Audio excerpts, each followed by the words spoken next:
video on finding position, speed, acceleration vectors, and distance with parametric equations. Here are the parametric equations you should be familiar with.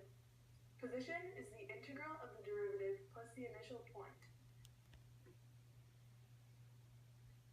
Speed is the square root of the derivative of x squared plus the derivative of y squared. For acceleration vectors, it is the second derivative of the x-coordinate and the second derivative of the y-coordinate written in vector form. Distance is the integral of the square root of the derivative of x squared plus the derivative of y squared. Here's a practice problem from the College Board. A particle moves along a curve in the plane with position x of t, y of t, at the time t, where dx over dt equals the square root of t squared plus 4, and dy over dt equals cosine of t squared. At time equals 0, the object is at position 1, 4. A. Find the x-coordinate of the position of the object at time t equals 4. For position, refer to our equation for position. We take the integral of the derivative of the x-coordinate, dx over dt equals square root of t squared plus 4, with the endpoints being from time t equals 0 to time t equals 4. You then must add the starting x-coordinate, which is 1.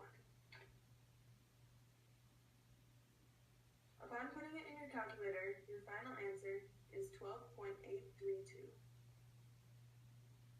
B. Find the speed of the object and the acceleration vector of the object at time t equals 4.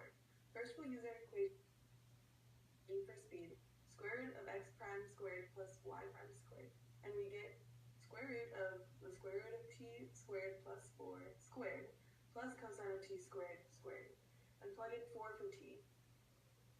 For speed, we get about 4.574.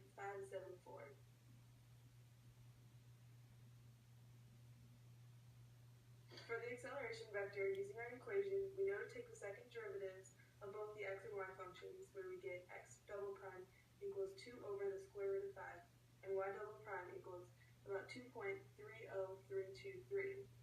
In vector form, write it with pointed brackets like this.